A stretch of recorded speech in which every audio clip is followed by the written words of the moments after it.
Welcome, everybody, to the Man Alone show on Man Alone Networks, the only solo RPG channel sponsored by the Church of Scientology, which is, pretty incredible sponsorship. One I was definitely not expecting, but hey, we'll take what we can get to get the word out about solo role playing. Today we're going to be talking about Mutant Year Zero Zone Wars, a skirmish mayhem game in the Mutant Year Zero universe. And I had wanted to present this. There's a little ant right here.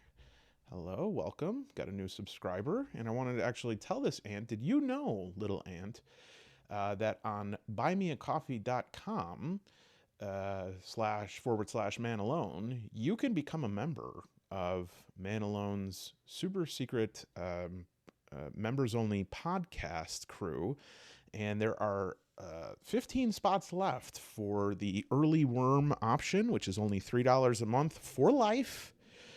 A little crash of thunder for effect. And once those 15 spots are taken up, the price will rise to $4. It will never go back down. So little ant, if you're interested in that, hop on that. And if anyone else watching as well, there's a little QR code. I don't think any of you are any of you like holding your camera? Oh my God. I didn't know that. I didn't see you holding your camera up, you person holding your camera up right now. Well, for most of you that could just type in this address, go there. We're going to have a weekly, another one. Must be because of the rain. We're going to have a weekly members-only podcast, and we already have episode 1 out. BB and I are filming episode 2 tomorrow, and we are. I am also posting the audio recordings of all of the episodes of YouTube episodes of this show on there. If you're a person who is a listener, and there's a little bit of other stuff. There's some medium. I'm considering doing some like medium length blog posts on there, and some other stuff that I have in the works. So please join us. It's just $3 a month. There's nothing you could buy with $3.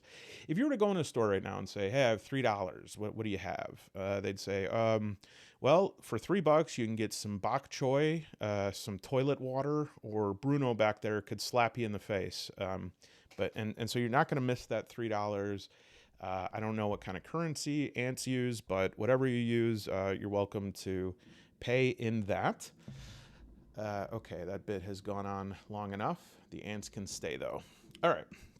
So, why am I recording during a thunderstorm? Why did I try to record this 3 times? Well, I want to explain it all.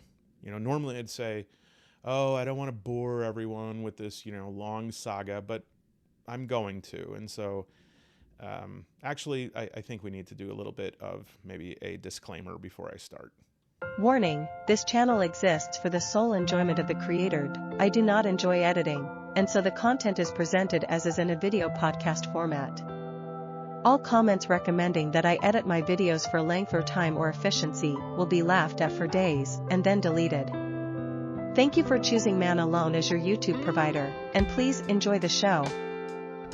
Absolutely. Enjoy the show, because not only are you going to get the saga of my recording woes, I will also share with you some other stuff that I have been working on / enjoying.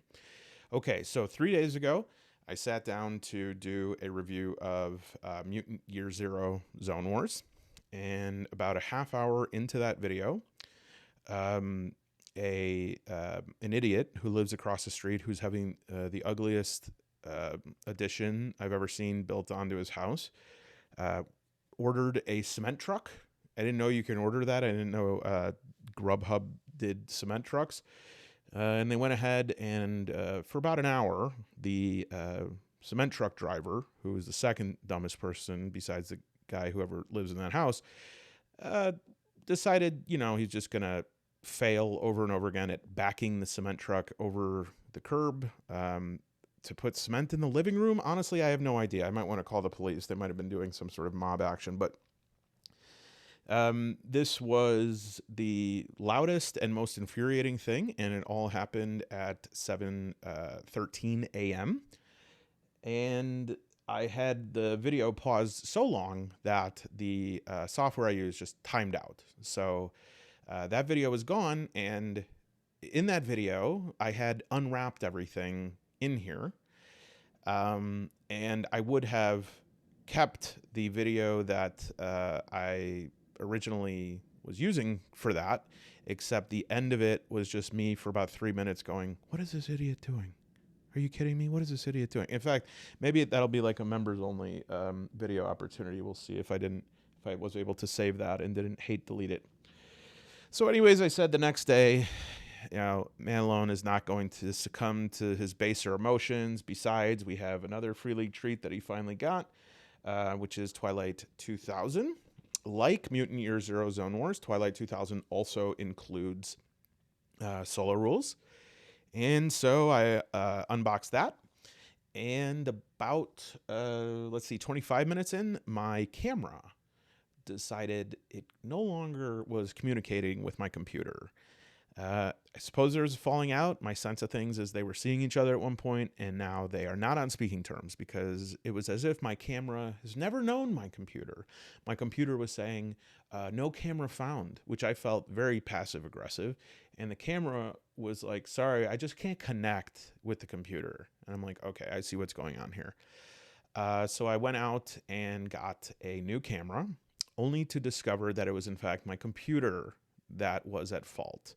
And it's much like when your friends break up. It's like a he said, she said. Well, guess what? It was a he said, because the computer, I don't know, word I don't understand, SCSI card, mainframe, I don't know. So anyways, I ended up having to buy a new computer. So actually, I can't post any of that stuff because my computer's dead. So sorry for my lies. So I had to get a new computer, and I just sat down to attempt for a third time to film, and it started thundering, and I said, I don't care. I'm filming anyway, so you may have to put up with some ambient noise as we go forward. Just think of it as the opening to Riders on a Storm by the Doors, and it'll feel very cool. And I am I was yesterday, I was stressed to the max, but I'm not giving in to that anymore. We're very, very happy to be here with all of you, because this is going to be an exciting episode, because once again, we are excited that Mutant Year Zero Zone Wars has nice solo play options, and we're going to be taking a look at those. I'll go over how to play the game, and we'll take a look at the contents of it, and we'll see if the expansion set is worth buying. From what I've seen so far, it looks like it is. The price point is good. I was able to get this on Amazon, I think, for $70. The reason I was able to buy all these things is not only because of the support of the members who have signed up for that podcast, but also because it was my birthday last month, and I come from a family of mostly men, and we are absolutely terrible at giving gifts. And so every year, birthday, Christmas, everything, it just means you get 6 gift cards. So I had my Amazon gift cards. I said, what the hell? I got this, and honestly, it was a good time for a skirmish game to come back in my life. Obviously, I am a Warhammer fan. I love painting miniatures, but I do sort of wax and wane on wargaming and playing that. And I was in a little bit of a period of burnout, and also just kind of cost. And, Age of Sigmar, Warhammer's fantasy property, is coming out with a new core edition, Skaventide. And just as like a point of comparison, now I'm not saying that you're getting the same amount of stuff here as you would in Skaventide, but if you let's check here. I just want to check what the core set of that would be. Yeah, so the new core set of Skaventide, at least in the US, is looking to be about $225. So if you're new to wargaming, you probably don't want to make that level of commitment, and so I think this would be a good level to get into it. Plus, there is a good level of synergy here. Man, I just don't. I want there to be not a glare, but I want there to be enough light. Okay, there we go. So it also synergizes really well with the Mutant Year Zero RPG. So if you were looking to, there's even a instructions on conversion, how you can convert characters from that. And so I would say that it feels more tabletop role playing than it does wargaming. But in this, you're going to get 10 high quality miniatures. They're already put together. You don't have to glue them or snap them. They have a sun drop coat of paint, which means like there's basically like they get dipped, like Achilles was when he was hanging out. and and I may paint them, depends on how often I play. I took a look at the miniatures. Obviously, they're really nice. We'll take a look at those. 83 playing cards, 105 tokens, 10 custom dice, 36 by 36 game mat, cardboard terrain, measuring ruler, and a rule book. And so this is relatively new. I think came out like end of last year. And there is an expansion set for $65 roundabouts. And so yeah, I am excited about trying this out. Now, obviously, I probably won't be able to play a full game here on the space that I have, because you really need like a 90. I think it says. Enjoy a little bit of thunder there for a second. Oh, I love this part. Measuring increments. Zone Wars uses the archaic measuring increment known as the inch, now known only to older wargamers, carpenters, and the continent of North America. You mean like us, millions and millions of the Rocks fans out here in North America? Yeah, I think you need like a 3 foot by 3 foot space to play 90 centimeters by 90 centimeters. See, that's how much of a North American I am. Okay, so we will take a look at that. I will take a look at Twilight 2000 in a separate video, because this also has solo rules, and having unboxed them and taken a look at them, they do look very good. It kind of looks like an earlier version of the solo rules that I went over in, let us see, the Walking Dead Universe RPG. Now, it doesn't have the cardboard standees that the Dragonbane set does, which I think is a lot of people's favorite piece of that, but it does have initiative cards, weapon cards. The best part, and I will show this in the next video I do this on, is there's a hell of a lot of maps and combat terrain maps as well. Tokens, dice, the whole bang-a-lang, bangarang. So let me know if anyone has played that, especially the solo rules, if they're any good. I really love that sort of like lost 1990s setting. Pretty cool. And then for no reason other than I just like to keep you all abreast of my activities, I wanted to say thank you to those who recommended some fantasy writing books for me. I did pick up Game Master's Handbook of Proactive Role Playing, and who was that? Okay, yes. So this was SG 5994. Thank you for this recommendation. And I must reinforce that. Obviously, there are parts of this that I'm not a huge fan of, but you're absolutely right. This is great fantasy writing advice, just because it's talking about creating a RPG campaign. It made me realize how much the same principles apply, and what makes an RPG campaign exciting is the same thing that's going to make fantasy writing exciting, just in terms of forward progress, pacing, development of NPCs. And, I know this stuff, a lot of this stuff academically, round characters versus flat characters, and dividing into acts. I know all this stuff. I did... Look, folks, I have an undergraduate degree in philosophy, so I've encountered. That entitles me to know.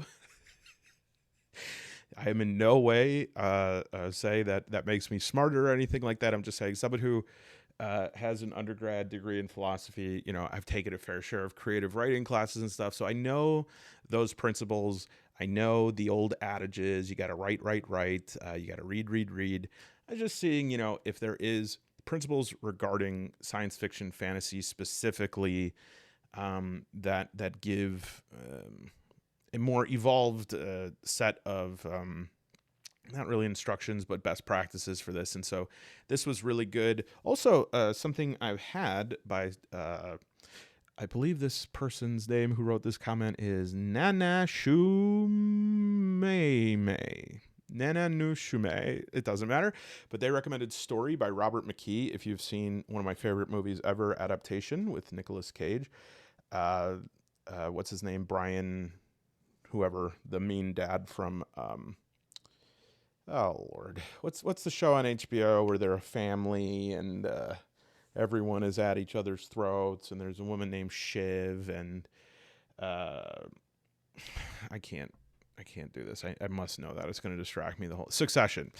Um, this is a book that's been sitting on my shelf forever. At one point, I thought I wanted to write screenplays. I'm glad I didn't, because at this point, given what the movie and TV industry is, I think I'd rather,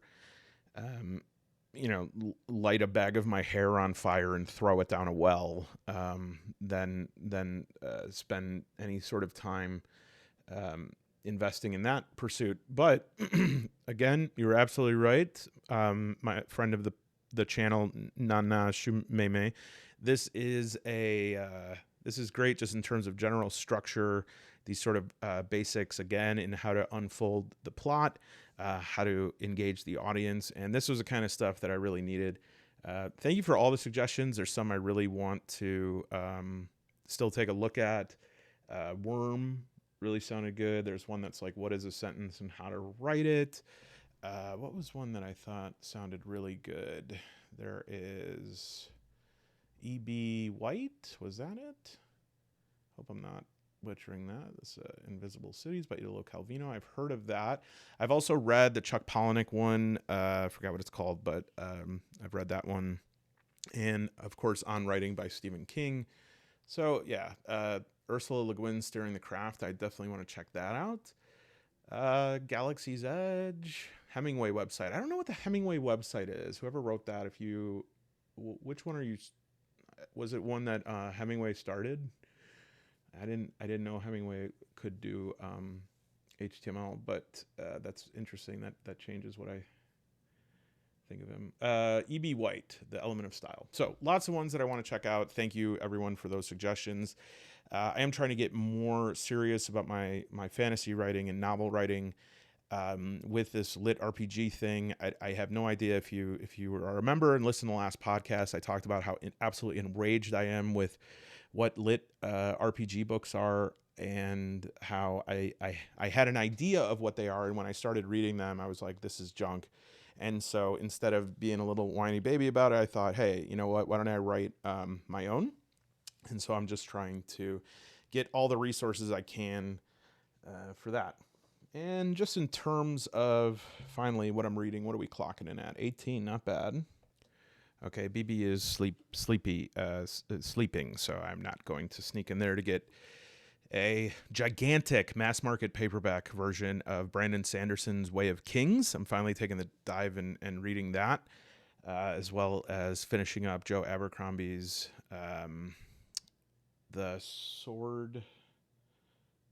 Way of, I forgot what it's called. It's the first one of the that series, the Sword Sword series. And another one that's really surprised me. I don't know if anyone's even heard of this, but I found this one. It's on sale. It's relatively new. It's called The Hunters by David Ragg. And I was a little bummed when I got home and realized that this is such low fantasy that it does not even have a magic system. Now, for those who have watched for a while, know that I really don't like playing magic adept characters in tabletop, but I do like my fantasy systems to have magic in them. I like that element, the spirituality element, the mystical element, and I was like, darn, I wonder how this is going to be as a fantasy. Is it just going to be sort of Arthurian drivel or something? And it's not at all. I'm really pleasantly surprised by this. It's got like, it's like Wild West fantasy, which is not to say it's like horses and swords. It just feels like a sort of desperado story featuring knights and, castle, sort of royal intrigue, and all the elements are there, and the writing is outstanding. The use of metaphor and analogy is outstanding. and I just really have been enjoying it so far. The second part of this book is about to come out at the end of August. It's on pre-order right now, so if you were at all interested, check this out on Amazon, and maybe if you're interested, now would be a good time to get into it. Anyways, all right, 20 minutes, perfect. So we're going to talk Mutant Year Zero Zone Wars, and let me move my mic.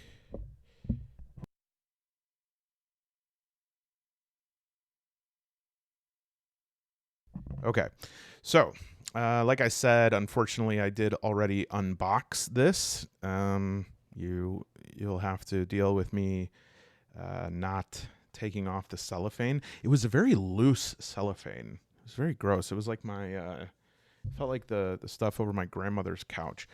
So the first thing is the play area. I'm not at all going to be able to unfold this, but it's pretty uniform across. Just kind of looks like a field or a meadow. And so just take one of these squares and multiply it by 16 in your head. Nice stock on that. And some tokens. Different tokens here that we see straight away are zone monsters. The directional token is flipped on the battlefield to indicate any random direction. Endpoints, sorry, that's not endpoints. Endpoints are here. Mutation points, artifacts are like, they could serve as points, like sort of capture the flag type points, but they're also items, like powerful items you can get. Damage tokens, let's see, zone tokens.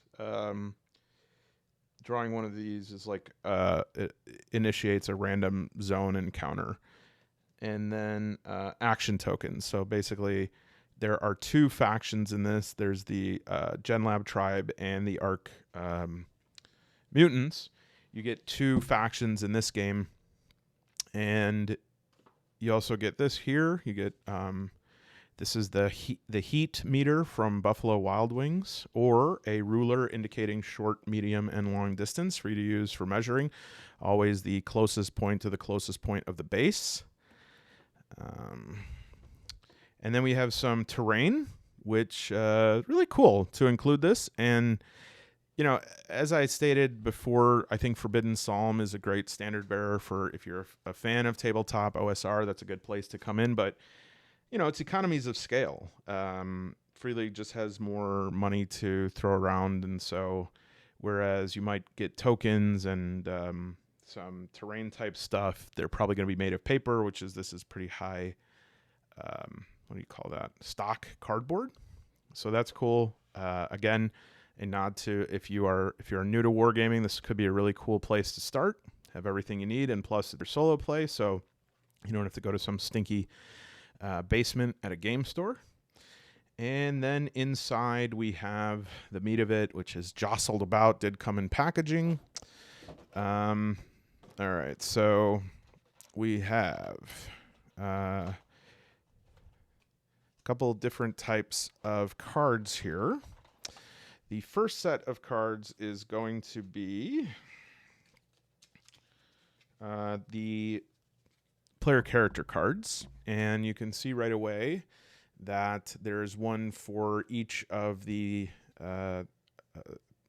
figurines in here. Looks familiar in Free League right here. That's Dukes. And on there, you're going to have their ranged rating, melee rating, survival, and health, as well as their starting gear and mutation cards, which are sort of these powerful abilities that they can use. There are two sides to these. Up on the top, it'll say like what faction they're in, and then if they're broken and resurrected, it's the same card, but they are bloodied. And so that's just to indicate that if they're broken again, they're dead. Whereas if they're bloodied, you know, that's if they're sort of resurrected on field of battle. The other factions, I believe, are the Psionics and the Mechatron tribe, which if you've ever played Year Zero, those are, you know, all the factions in that game. Again, I will be getting that, I hope, tomorrow. I've had the PDF forever, and at one point I had an earlier version of it, but I can't find it. Artifact cards. Oops. I don't want to. Starting gear. Oh, okay, so this is the starting gear, it looks like, for each of the characters. Let's see. So Ruben's starting gear gets a hatchet, so that makes it easy to dole these out. I like these little cards. And on that, it's going to say like what bonus it does, long range bonus, and it'll give zero. Looks like zero. I don't know if that's cost or if that, because they all say zero. I don't know. We'll have to find out. Mutations. These are feral mutations. Let's get it right, people. If you know you're going to talk about mutations, make sure you're talking about the right ones. So these are things like acid spit, flame breath, spores, flesh eater, four-armed, frog legs, human plant. It's basically a list of my X's. And then we have artifact. And again, these are kind of things you could pick up that are really good upgrades. And they also might represent, as I understand it, like if you're playing a campaign mode, you have to pick them up to win. Hunting rifle, flamethrower, spiked bat, cooking pot, hockey pads, gas mask, road sign, alarm clock. So yeah, this is like, you ever see that movie? Maybe you haven't. There was like a movie that was served as the basis of Fortnite. I think it was a Korean movie. And they all got one weapon, and these were like the diversity of weapons they'd get. Like some person would have an alarm clock, someone would have a hunting rifle. Okay. So, them's the cards.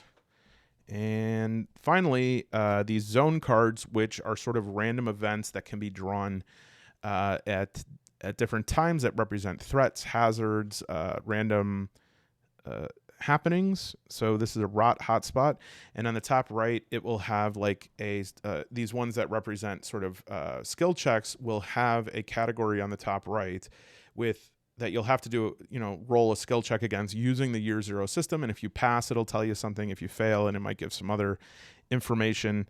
And some of these are not limited to a specific skill, like Dust Storm. Line of sight is limited to long over the entire battlefield. Zone ghouls. And then we have a trigger. And when you're playing a scenario, these trigger cards, like in order, will say, okay, trigger 1 has happened, trigger 2. And then some of them, well, at least 2 of them, will trigger like the monsters, the Razorback and the Ravenous Devourer. So all in all, really love how this is set up, especially for solo play. Whenever we have stuff like this, in one way or another, this should be included in solo play. Look at this ant just running around the dice. Gotta think, what's his name? How about Vern? Hey, Vern, I'm filming right now, buddy. Vern. All right. Okay, there he is. Hey, Vern. How's it going? Have you played this before? Oh, you're checking out the starting gear? Oh, sorry. BB was telling me that if you draw a circle with a pen, the ants will just crawl around it forever. And I was like, whoever found that out needs to be arrested. How could you do that to these poor ants? Okay, then you have these, they're not called action dice. What are they called? Yellow base dice. But these are basically your dice that you're rolling for, any of your skills or abilities. Again, you want 6s and not 1s. So 6s are the radioactive symbols, 1s are the biohazard symbol. And for most things, as in most Year Zero games, 6s are successes and 1s are either nothing or failure. And then these are gear dice, which you will add if you have, say, you're using a weapon and you do an attack, you'll roll gear dice if they add a 2, and then you can add that to your pool. And you can also use it for stuff like armor. But standard, and as annoying as it is to have this sort of proprietary dice, it is cool that each game has the different designs on it. We'll see with Twilight 2000, they have some really cool dice involved in that. And then finally, these are the miniatures. They feel really, really nice. I wonder what they're made of. This feels like, this is probably plastic, but it doesn't feel like that. It feels, maybe it's resin. I don't know. Whatever it is, really good level of detail and design on these. Get a little more light, I guess, now. There we go. These look really good. And again, they come fully constructed. Let's take a look at the different color here. Okay, this is another. Yeah, basically I modeled for that. Looks like something out of Mork Borg. Oh, actually, I wanted to let Desert Dweller know that if you're able to come through all the way to your 25th Mork Borg comment, which, we'll see, I was able to get in touch with Alchemy Virtual Tabletop, who has these amazing aesthetic tabletops with like immersive music and graphics and everything. And they thank you, Alchemy, for granting me a pass to the Mork Borg shell. So I'll be able to, we'll try to solo on there, or at least like review it if I can't fully solo on there. But yeah, I guess keep the comments up. I hope you don't drop the ball here. I think you're at like 23. So okay, so that's that. Let me clear this up a little bit here so that I can get a playable surface. Okay, I did change the lighting in here in an attempt to decrease the amount of glare on all of these, but the consequence of that is that, well, my microphone and my bulbous head are going to cast a shadow, so I will try to stay out of the frame as much as I can. Okay, so like I said, the terrain is way, way bigger than this. It does fold out to, you can't even really see, but it truly, I think, is 90 by 90 centimeters. So we will, just for the moment, I think, put all this aside so that we can focus on the first parts of this introduction. And then I added this just in case we have to use some terrain. All right. So this book contains the factions of Arc Mutants and Gen Lab Tribe. And the expansion, 1 second. Okay. And the expansion is going to have the Nova Cult and the Mechatron Hive. And again, these are reflected in Year Zero Tabletop, which now has, I think, like 2 core books, and it has Ad Astra. It has a lot. I think it's one of the more developed properties they have, and yeah, you should all be feeling excited right now to talk about it. Okay, so we went over some of the tokens.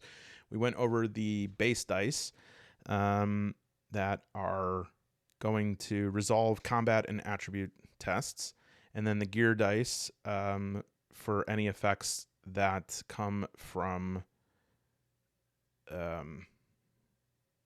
know what I'm realizing right now? Oh, are they just showing 1 through 6 here? Because I was like, did I not get 6 of these? But I think they're just showing 1 through 6. 10 custom dice, yeah. Then there's the dice modifiers, which are just an idea. Dice in Zone Wars are modified by rolling more or less dice depending on circumstances. Such modifiers only ever affect base dice, never gear dice. If a negative modifier reduces the number of base dice to 0 or less, 1 base die and any gear dice is still rolled.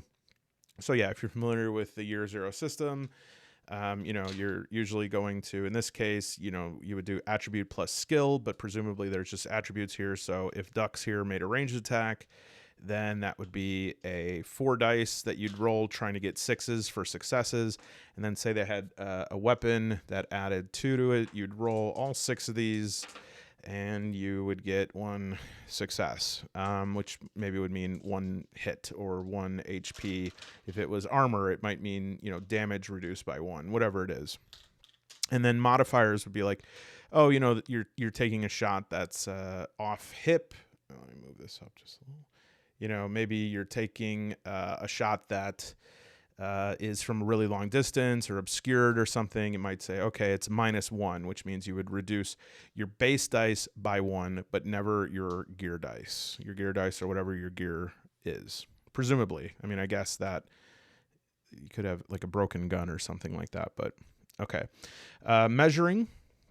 Again, if you are any sort of skirmish gamer, you probably have your own ruler, but this one comes with just this easy to use numberless short, medium, long.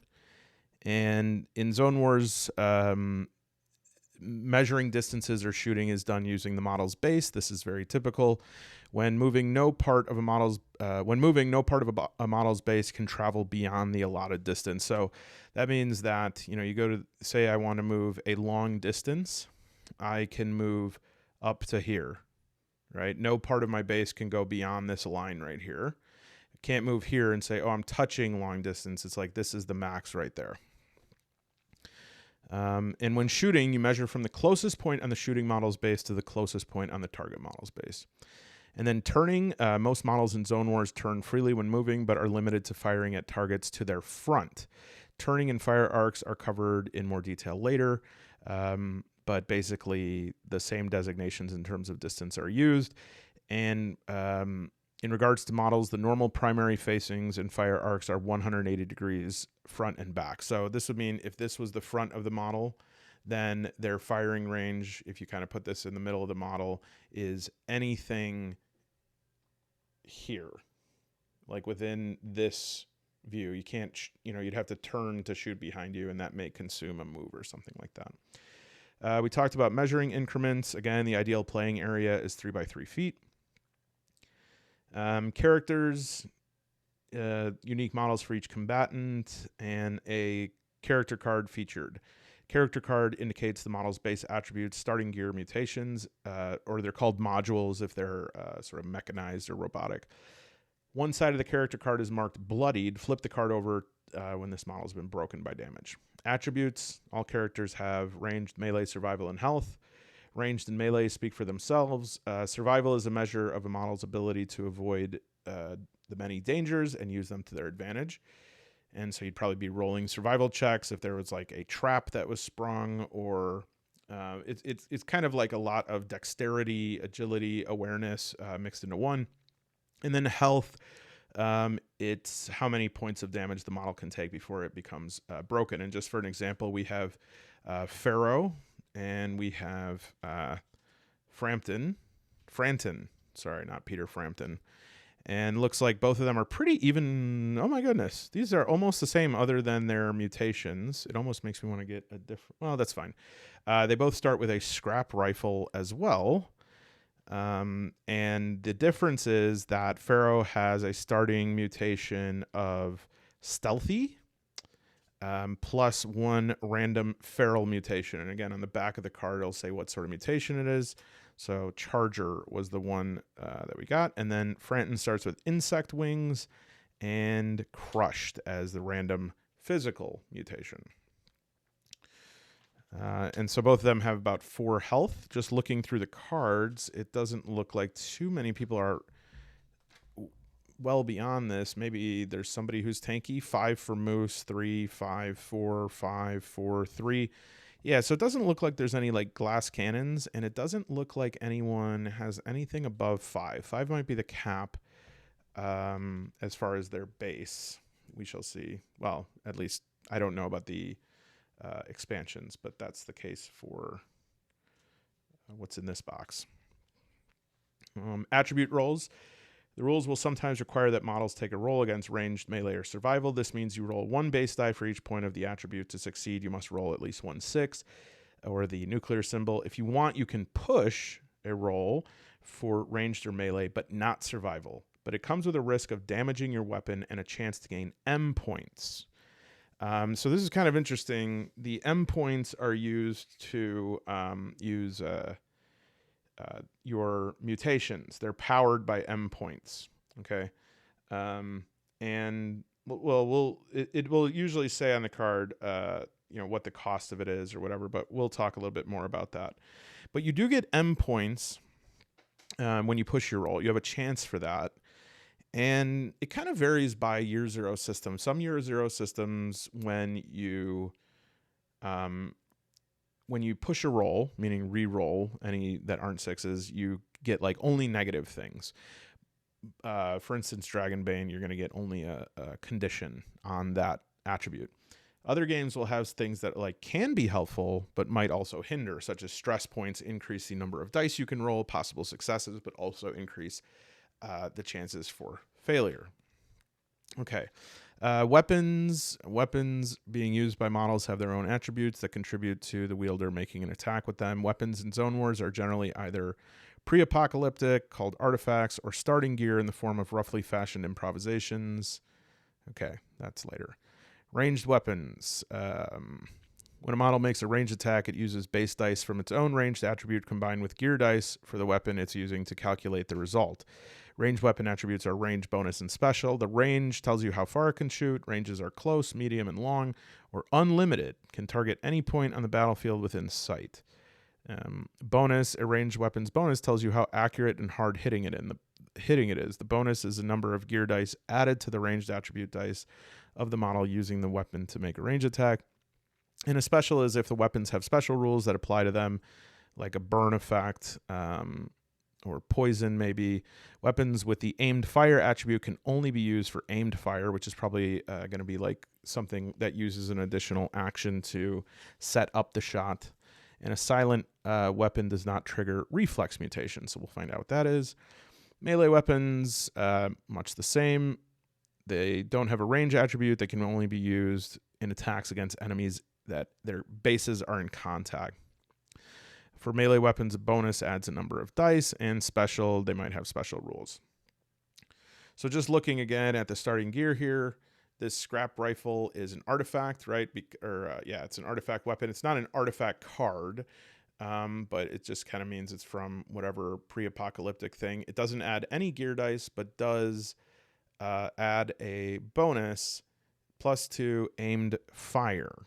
Okay, and now that actually is confusing to me because a ranged weapons bonus tells you how accurate and hard hitting it is. The bonus is the number of gear dice added to the ranged attribute dice of the model using the weapon to make a ranged attack.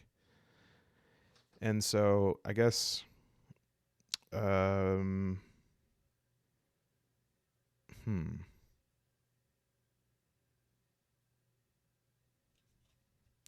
let's see. Give me a second here to clarify so I don't confuse anyone.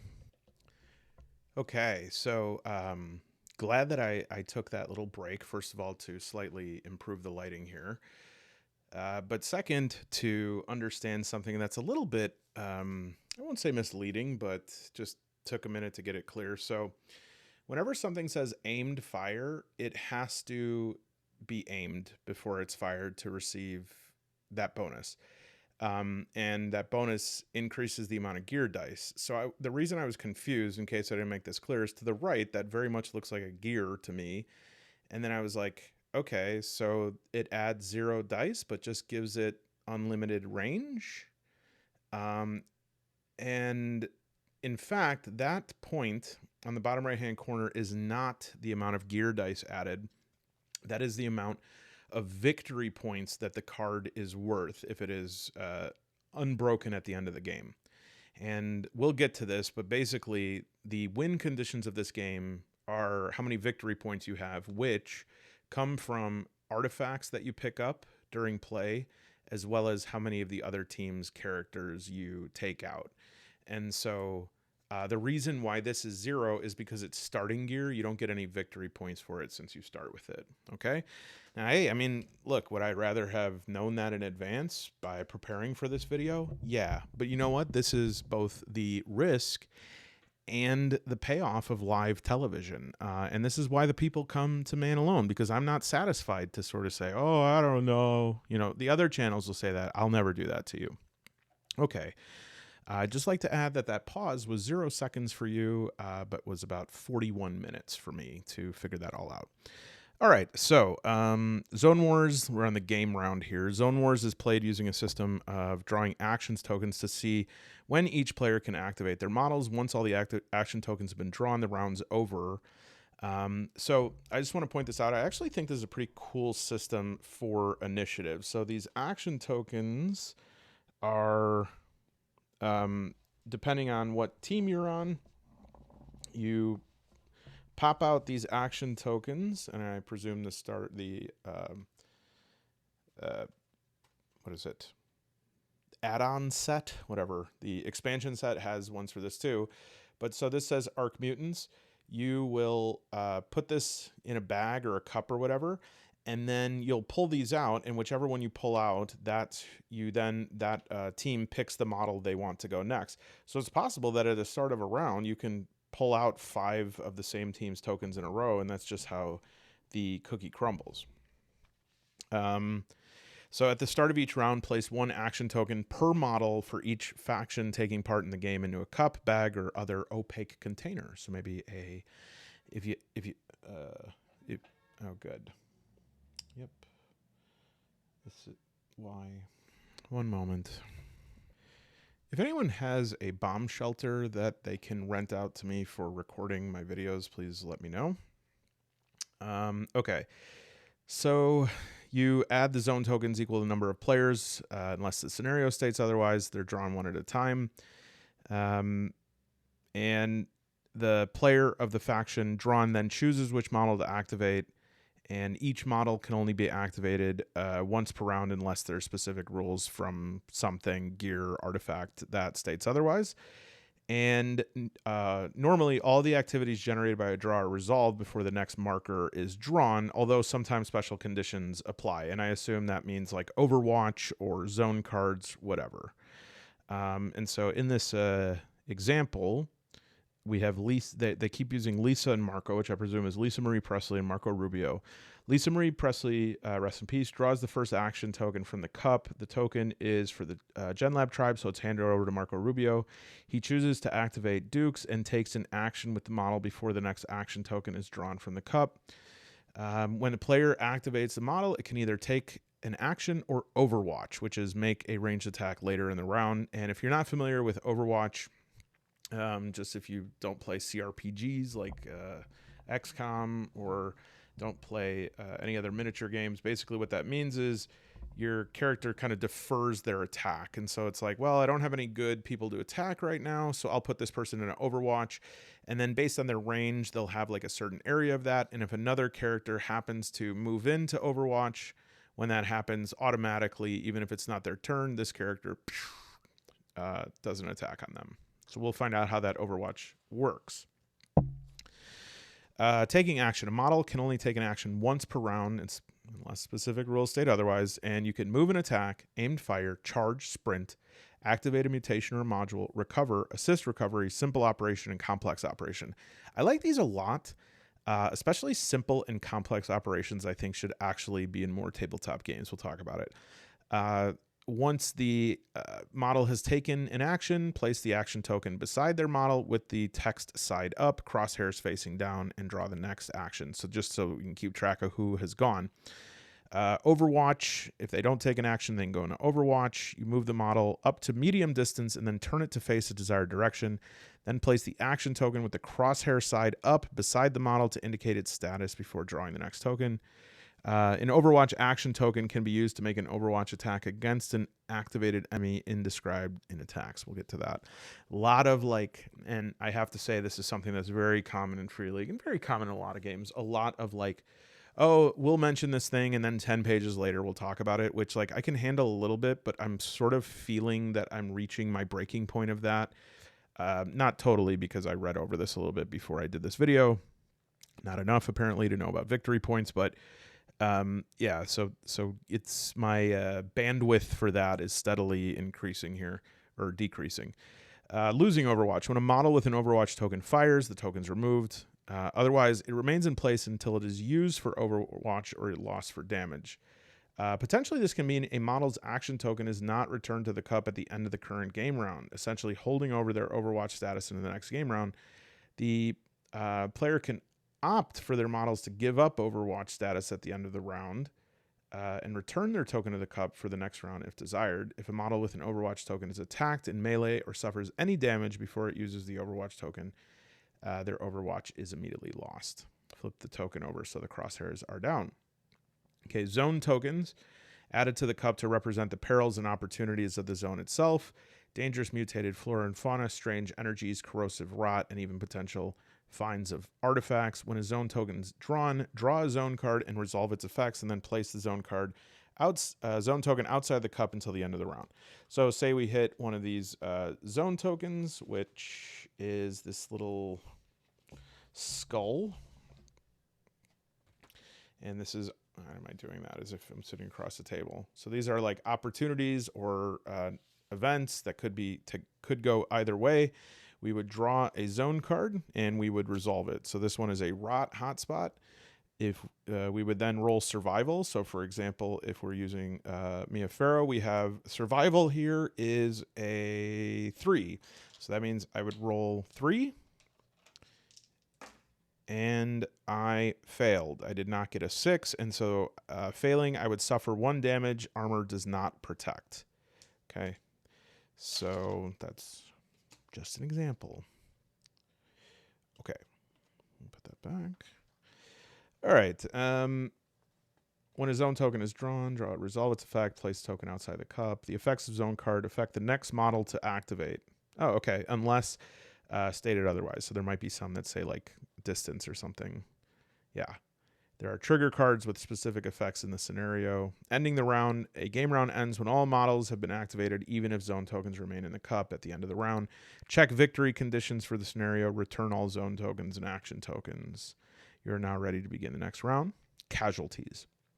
If a model has been broken by damage, an action token for it is still placed in the cup. When the model is activated, there's a chance the model in question may recover enough to be able to take actions again. However, when a model has been taken out, 1 action token for the faction is removed, right? Because they're not going to be able to activate their action after that. Okay. Ending the game. The game is over when only 1 player has any models left that are not taken out or off the table, or the scenario conditions state the game ends. Let's talk about the actions, and I'm going to, so I wanted to give that basis, and we're going to sort of breeze through some of this stuff here so that we can get to the solo rules, because we're already approaching an hour. Okay, I already said the options for the actions. Move and attack basically is the standard sort of, you know, even in Theater of the Mind or any sort of D&D anything, this is the standard sort of movement up to your character's movement range, and then they may do an action. A model taking a move action moves up to medium distance across the tabletop. A model can turn as many times as it likes as it moves, but it must follow a defined path to reach its destination. So medium, where's my little BW3s?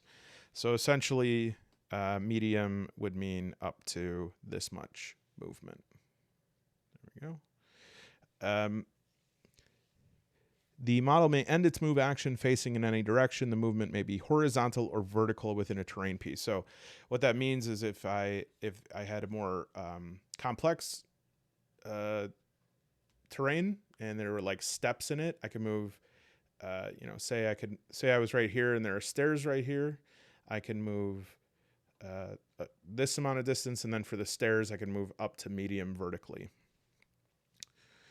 And if you haven't played miniatures before, essentially you just do it end to end. So you just like no part of the model will exceed that distance. And sometimes you may need like a non, oh Lord, why can't I think of any word? Let's see. Well, I'll just say you might need a non-erect measuring tool, such as a soft tool that is not hard. Okay. We want to stay monetized. All right.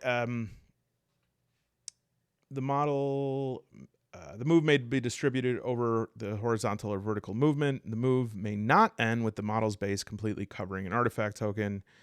At the end of the move, choose the direction it's facing and select an enemy to attack, ranged or melee. For melee, the bases have to be pretty much touching like that.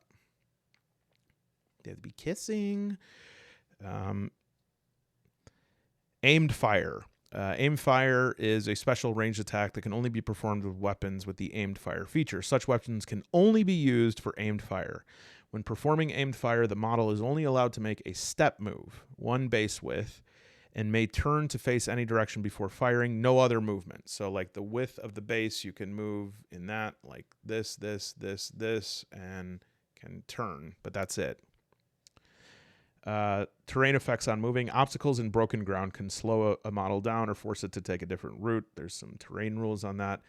A charge is like the move and attack. and it can move a model long distance into base contact with an enemy and end with a melee attack, and it gets a +1 modifier. And so you're like, well, why wouldn't I just do that every time instead of move and attack? I can move further. I get a +1. Well, because it can only be horizontal. You can't go up any stairs, and it cannot cross any obstacles, and it cannot make any turns along the way. So this is probably like a nice, when you see this happen, it's sort of a lick your lips moment in wargaming where you're like, oh man, I have a clean sight to this. And you feel like that feeling of like, oh my God, I hope they don't notice. I hope they don't notice. And then it's your turn and you're like, charge, boom, baby. And you add a +1 dice to that. Sprint action is it moves up to long distance, but nothing beyond that. And it can only move into its forward arc and may not change facing after its move. So that means it can only move the direction it's facing. But it can be horizontal or vertical within a building. Activate mutation or module. To use a mutation or module of the action type with an arrow on it requires an action. You need to spend at least 1 M point, but you could spend no more than 3. Okay, so remember you get M points from pushing your roll. You start each round with 1 M point. You can use 1 up to 3. And let's take, for instance, it has to be one that has the arrow card on it, which means, because I think the other ones might be passive. Let's just take a look here. Yeah. So Flame Breather has an arrow right here. This model moves up to medium distance and then inflicts damage equal to M points spent distributed on targets within long range. Wow, that's pretty awesome. All targets must be within close range of each other. So this is, I move up to medium. Oops, sorry, backwards. I move up to medium range, and then say I spend 3 M points. It's distributed on targets within long range. So that's huge. Think about that. That is basically like in a circle this big. And if there are any characters, like groups of characters that are within close range of each other, they all can have that the M points distributed onto them. Now, I would say the attack is potentially can hit 3 characters, right? Because you have to distribute the M points and you can't spend any more than 3. Enhance and reflex mutations don't require an action. We'll talk about those. And then recover can only be used on a model which is broken due to accruing damage points equal to or exceeding its health characteristic, and it's the only action that can be taken by a broken model. When using recover, the model makes a survival roll. If it succeeds, the model stands up. And remember, you cannot push survival rolls. And then it removes all damage tokens and takes another action immediately. However, the model is now bloodied. And remember, that's the same card, but just backwards is bloodied. If the model is broken again, it's done. If the survival roll fails, the model stays down that round, but automatically succeeds at the recover action on the next activation. So you'll never be down for more than 2 as long as you are not attacked again. To indicate if a model has made a survival roll for the recover action yet or not, you can place the model face down when first broken and then turn it face up when it's failed. So you can kind of go like that. And then once it has failed, you put it up just to show that it can be turned the next time.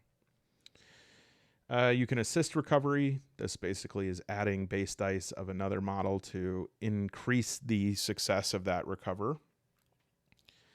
And then this simple operation and complex operation, basically these are anything else that you can do on the battlefield. Hack a computer, pick up a gun, take off somebody's armor or something.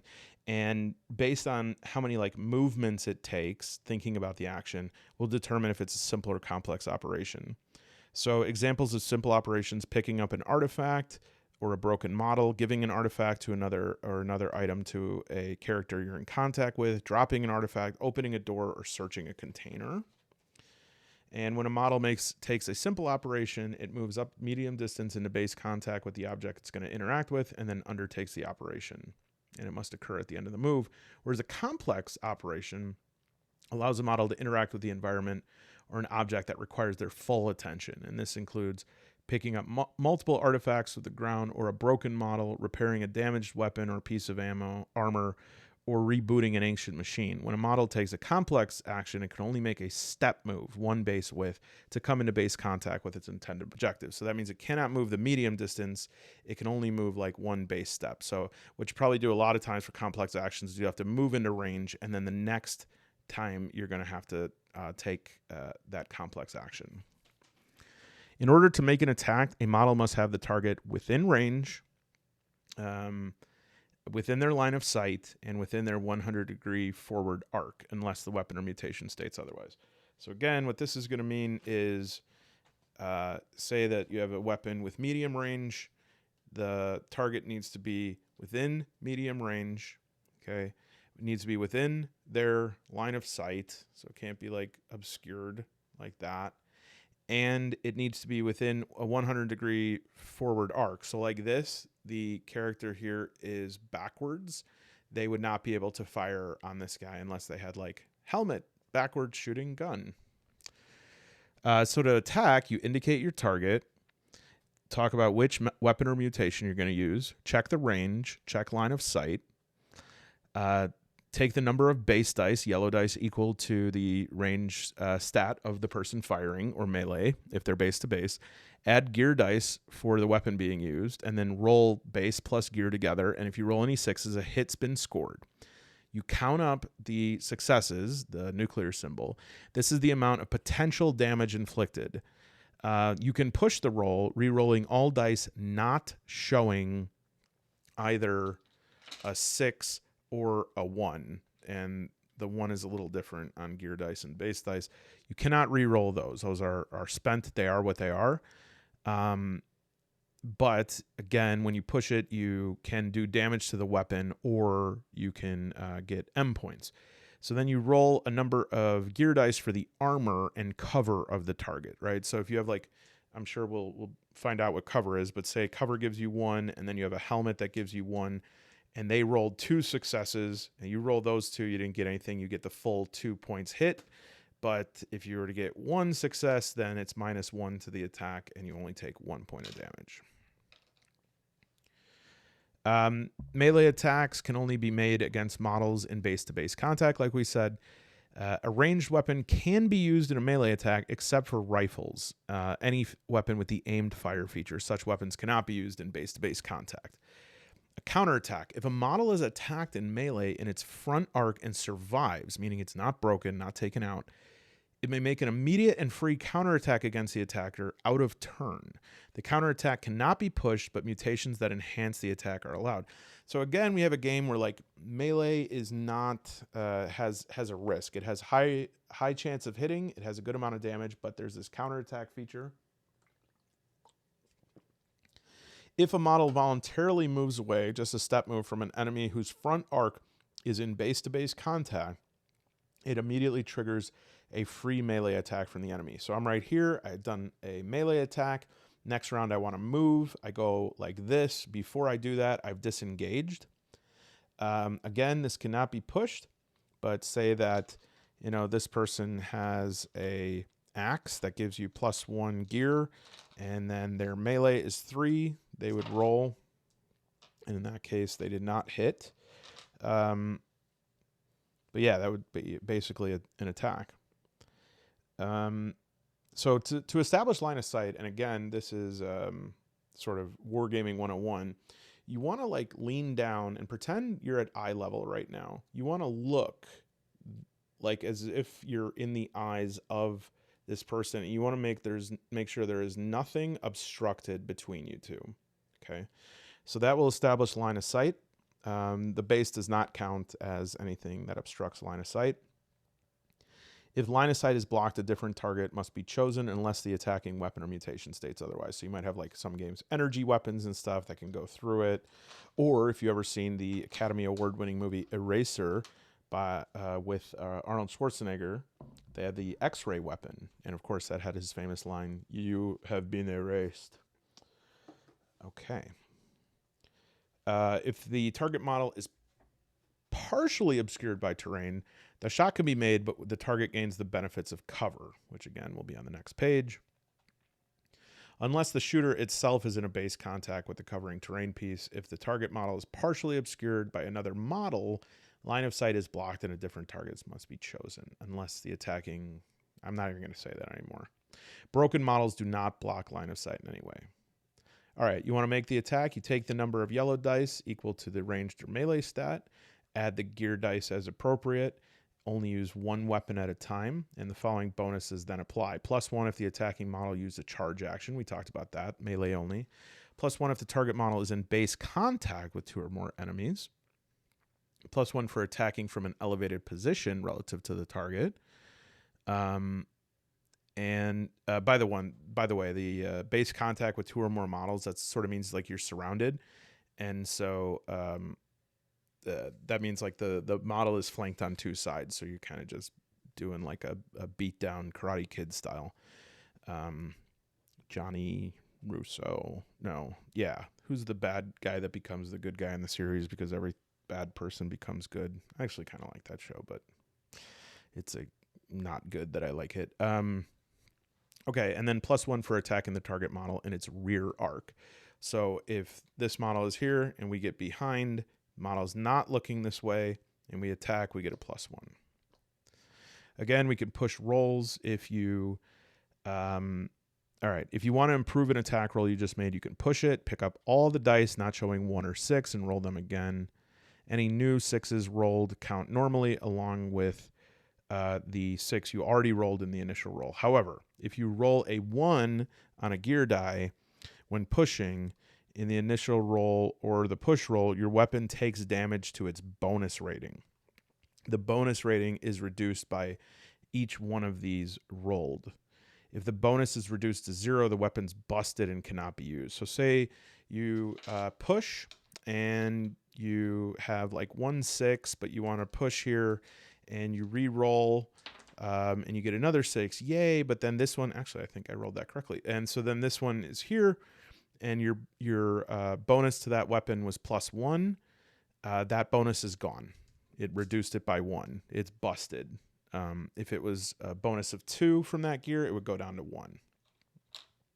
Place a damage token on the card for each point of damage. That's so you know each time that the weapon is reduced by that amount. A busted weapon can be repaired by a survival roll. It's a complex operation, and each success removes 1 point of damage. So again, if my model is +3, my survival was 4, and my model was broken down to a 1, or my gear was broken down to a 1, and I roll, I now have repaired it up to +2 again because I had 1 success. And that's only when you push a roll. That never happens on the initial roll. So that's another risk of pushing. And then there's some special attacks, improvised attacks. Igniter is sort of the flame engulfing of an attack. It does additional damage. Knockback, area effect, Overwatch fire. Okay, taking hits. Armor grants a number of gear dice to models rolling to resist damage suffered by a hit. Each success rolled is 1 point of damage prevented. Armor rolls cannot be pushed. And each time you roll one of these busto 1s on the gear dice, your armor protection is reduced by 1. Unlike weapons, several armor cards can be stacked when rolling to mitigate damage, 1 card of each armor type. So like a helmet and a breastplate. There are 3 armor types, body, head, and shield, so a model can stack a maximum of 3 armor cards. Let's see about cover. A model that is trying to avoid incoming range attack can gain additional protection behind cover. The general rules, if they're partially obscured by cover, and the attacker is not in contact with it as well, the defender gains the benefits of cover. Model behind terrain of any kind gains 2 gear dice to roll for protection against any range attack. As for armor, each success rolled equals 1 point of damage prevented. Armor and cover can be combined. If the target model is in base contact with a piece of terrain, the ranged attack has to cross to hit. If the armor to hit it, the armor dice is doubled to 4 instead of 2. Let's say that again. So a model is behind a piece of terrain, and say they're partially covered. We'll put it like that. And this model is trying to attack it. It's partially covered, so it's going to get 2 dice. It also has a helmet that gives it 2 dice. It is attacked for 3. We roll both cover and armor, and we got 1 protection out of that, so he is instead hit for 2. A model behind terrain of any kind gains 2 gear dice to roll for protection against any range attack. Like armor, successes reduce it by 1. Armor and cover can be combined. If the target model is in base contact with a piece of terrain that the ranged attack has to cross to hit it, the armor dice is doubled to 4 instead of 2. Now, I don't think that means that the armor is 4 plus 2 for the terrain. I think they're just trying to say what I said, which is you get 2 for the armor and 2 for the terrain.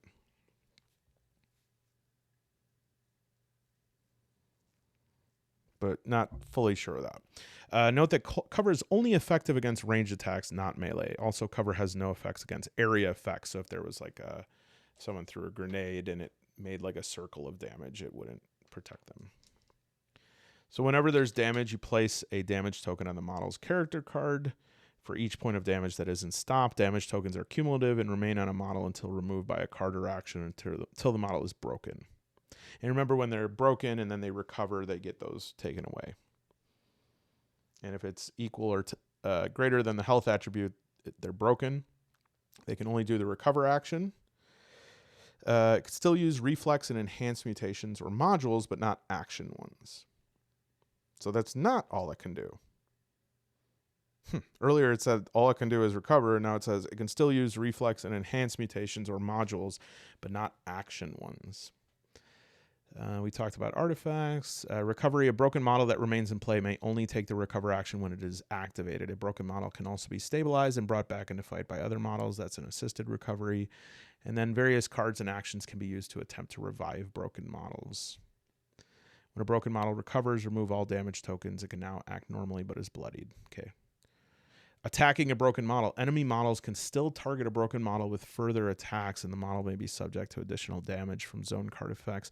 However, such damage has no effect unless a single attack inflicts damage equal to or higher than the target's full health rating. If this happens, the target is immediately taken out. So I guess what that means is like that's a KO, right? The model's down, they're broken. An area effect goes off or a zone card goes off, doesn't do anything to them. It has to have a single attack. Like, this guy's down, trying to get back up. This guy shoots specifically here to this downed model. And it has to be equal or higher than the target's full health rating. So for in this example, Franton with wings here has 4. So that's pretty darn hard to KO someone with that. However, with experience points, you can add +1 token experience tokens to each of these.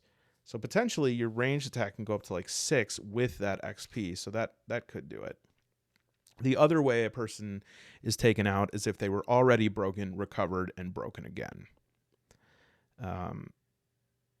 In playing a campaign, even taken out models can come back for the next fight.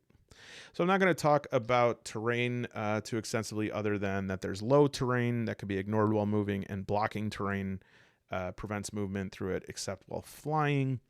A model can climb. It can, like as if it was going upstairs. Mutations and modules. Mutation and module cards are special and highly unstable powers possessed by some models. Mutations and modules cost a number of M points to unleash as noted on their card. Most mutations modules allow a variable number of M points to be spent. So it's sort of invest this amount, get this outcome. Spending M points. Some mutations are used in combination with an attack that requires an attribute roll. In such cases, the player must declare how many M points are used before any dice are rolled. If a failed roll negates the effects of a mutation, the M points are still spent. So, and again, no more than 3 M points may ever be used to activate a mutation or module. There are physical mutations, psionic mutations, feral mutations, and modules. In this set, there's only feral and physical. And the types of them are actions. These cards are triggered by an activating model. Enhance. These cards can be triggered by an activated model as part of making another action, increasing the effectiveness. So this might be like increases range attack +2 for 1 turn. And then reflex cards are triggered instantly and out of turn, usually in response to a threat to the model. Reflex cards can be used at any time, even by broken models. However, each reflex card can only influence an event once. So it might have something like, prickly spines, right? And if someone gets close, these spines will automatically come out and hit. And then artifacts, again, these are weapons and stuff, but they also represent part of the win condition based on how many victory points that they grant. In addition to their victory point, most artifact cards can be used straight away by stalkers as weapons or armor. The combatants in this are called stalkers. The downside to this is if an artifact is busted while in use, its victory point value is reduced to a measly 1 point. So there's some of these that have like a 4 victory points. And if it gets busted, then it just goes down to 1 point of value. And so what can make something, an artifact, be busted? Well, if, let's see here. Oh, good. It says page 9. And then I don't see anything on page 9. All right, I'll bite 1 second. So if you push a roll and you roll a 1 on your gear die, it takes down your bonus by 1. And if it goes all the way down to 0, it's busted. Okay. All right, and we did that. Let's go to the solo. I think this would be a good time to do that.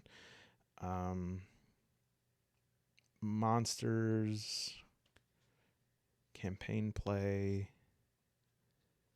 Yeah, we're probably going to use, and here's again the conversion to Year Zero. And you can also make custom characters. There are several pages of scenarios again. Some of them have win conditions of like getting artifacts. Some of them you have to track down somebody, find something. So lots of variability, and I bet in the expansion set as well. All right, solo play. These rules allow you to play a game of Zone Wars solo, meaning you play against the system with the game rules controlling one side. It can also be used for players to play together on the same side, which I did ask BB about, but she has her limits, and I do not blame her. God bless that woman for going out of her way to indulge my hobbies, but I think skirmish miniature war games is an understandable upward limit. And they refer to the other faction as AI. In the case of the Mechatron robots, this might be literal. Pretty good joke. They recommend the 3 scenarios: Throwdown, Block War, and Street Fight as the scenarios for solo play. Randomization. This would say that you need to roll a die to pick like where their starting table is. And you, at some point, will have to make interpretive judgment calls. No mystery to us solo players. Choose a faction and models for the AI faction just like you would for a living player, as dictated by the scenario. If you prefer, you can randomly choose which faction the AI controls. In the solo rules, models are divided into 4 types. Fighter. This type of model is best suited for melee combat. Then gives examples. Then there's Sniper. Best suited for long range. Controller. This model has abilities that affect or damage enemies in indirect ways. I guess it's like setting landmines and stuff. And then Helpers, best suited for support and reviving. Deploying models. When the AI needs to choose a table edge or corner, select it randomly. AI models will deploy differently depending on their type. Fighters and controllers deploy as far into the table as possible with enemies within long range and line of sight. Shooters deploy behind cover on elevated terrain if possible with line of sight to as many enemies as possible, and helpers deploy within long range of as many friendly models as possible. When AI model is active, it will act according to what they prioritize. AI models never go into Overwatch. And then it kind of gives like their prerogatives for each one. So the fighter models will always target the closest non-broken enemy and attempt to move to the most forward point that still offers some cover from fire. Shooter models will target the closest visible non-broken enemy. Controller models will target the closest non-broken enemy and attempt to move to the most forward point that still offers some cover from fire. When in range for its mutation or module, it will use it to a maximum effect. If no endpoints are available, it will attack the nearest non-broken enemy. And then helper models will stay within long range of friendly models. The helper will attempt to use its mutation or module to help its comrades. If no endpoints are available, it'll attack the nearest non-broken enemy. AI models will push every ranged and melee roll unless all gear dice in the initial roll show X blow. Did they mean to put in the picture of the explosion? Because it just says X-plow. That's typical Solar Rules stuff there. It just says X-plow. We'll get to it. Yeah, I have to say I'm not loving these right now. An AI model may use its mutations or modules when eligible. This depends on the type of mutation. If finding artifacts gives victory points in the scenario, AI models will always attempt to pick up any artifact that comes within medium range of their position. Yeah, this is a little bit disappointing. Almost makes me feel like maybe I should have read these before I did an hour and 20-minute video. The thing is that there's no surprises here. There should be a table of actions, maybe different columns for the different types of like fighter, sniper, controller, helper. But this is just this is like playing a Nintendo game on sort of easy mode. So what I feel about this, and I appreciate them putting in solo rules. I mean, that I like that Free League is doing that. I think this will develop over time, but this is really, really weak. I think this is ripe for innovation, and maybe I could put something together just to summarize this, just to summarize the actions, because think about it. Every time I look at each of the AI model, I have to like follow these algorithms, but they're written in paragraph form. Okay.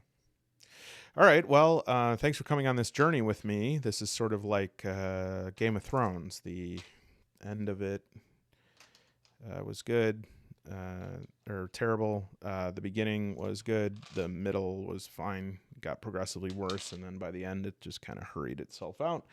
But what do you think? Comment below, like, subscribe, tell your grandmother.